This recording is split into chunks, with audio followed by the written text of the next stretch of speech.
Alhamdulillahi Rabbil Alamin. Wassalatu wassalamu ala asyrafil anbiya wal mursalin wa ala alihi wa ashabihi wa man tabi'ahum bi ihsanin ila yaumiddin amma ba'du. Pembahasan sebelumnya kita telah menjelaskan tentang beriman kepada takdir Allah Azza wa Jal, yang mana di dalamnya tercakup beriman kepada ilmu Allah, segala sesuatu Allah mengetahuinya, dan Allah menulis semua yang terjadi di Lauhul Mahfuz, dan tidak ada satupun yang terjadi kecuali dengan kehendak Allah Subhanahu wa taala, dan Allah lah yang menciptakan segala sesuatunya. Sedangkan pada kesempatan kali ini, kita akan berbicara tentang hasil daripada keimanan tersebut. Apa buahnya, apa hasilnya, beriman kepada qada dan qadar.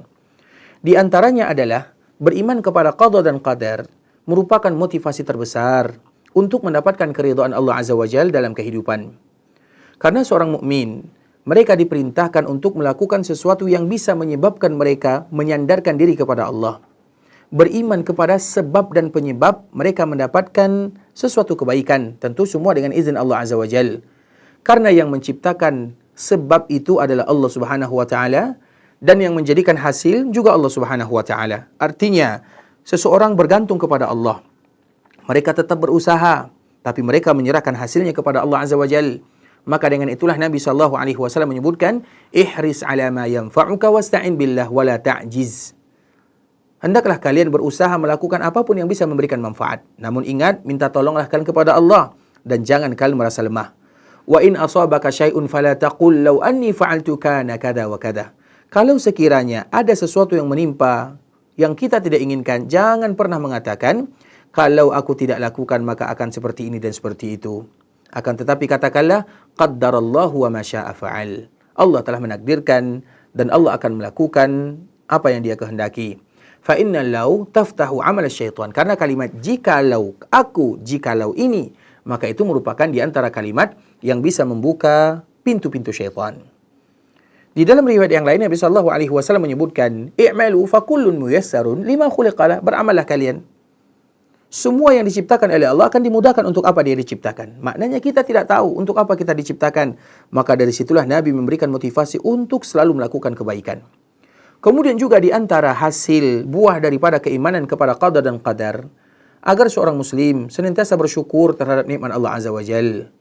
Mereka tidak sombong, mereka tidak takabur. Sebagaimana pula mereka bisa bersabar terhadap ujian yang menimpa dirinya di dunia. Mereka tidak mengeluh, mereka tidak berteriak, mereka tidak mengupat.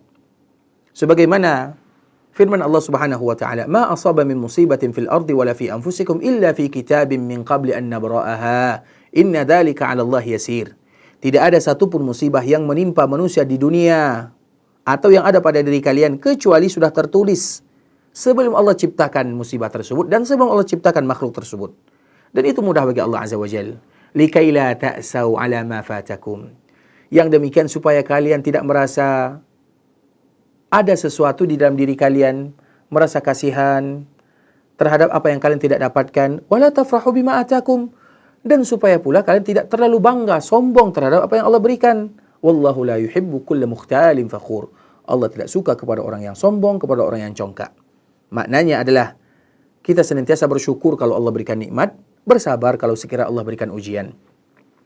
Begitu juga di antara hasil dan buah daripada iman kepada qada dan qadar, bisa menghilangkan penyakit hati. Karena seorang mukmin tidak akan mungkin hasad kepada manusia terhadap apa yang Allah berikan kepada mereka. Karena yang telah memberikan rezeki adalah Allah, yang telah menakdirkan adalah Allah. Dan orang yang hasad, ketika dia hasad kepada orang lainnya, sesungguhnya dia melakukan sesuatu seolah-olah menentang ketentuan Allah Azza wa Jalla. Apa gunanya seorang muslim dengki, iri kepada kawannya, saudaranya, yang diberikan kelebihan oleh Allah Azza wa Jalla? Berarti sama saja mereka mengingkari ketentuan dan takdir Allah Subhanahu wa taala. Begitu juga di antara salah satu hasil dan buah daripada keimanan kepada qada dan qadar adalah memberikan motivasi kepada hati agar selalu semangat, terutama dalam perjuangan, dalam masa-masa sulit. Membuat tekad kaum muslimin semakin kuat, yakin bahwa ajal, rezeki, musibah, nikmat, semuanya telah ditentukan oleh Allah Azza wa Jalla. Dan seseorang tidak akan mendapatkan kecuali apa yang dituliskan baginya. Begitu juga dengan musibah yang melanda, tidak akan menimpanya kecuali yang tertera. Qul lan yusibana illa ma kataballahu lana. Kita tidak akan mendapatkan bagian kecuali apa yang telah Allah tentukan. Huwa maulana wa 'ala Allahi falyatawakkalul mu'minun. Allah adalah maula kita semuanya, dan kepada Allah semua orang-orang beriman, semua orang-orang yang beriman mereka akan bergantung. Maknanya kita menyerahkan diri kepada Allah Subhanahu wa taala. Dan semoga Allah berikan kepada kita iman yang kuat, kekuatan dalam agama, dan istiqamah dalam beribadah kepada Allah Azza wa Jal. Barakallahu fikum wa jazakumullahu khaira. Assalamualaikum warahmatullahi wabarakatuh.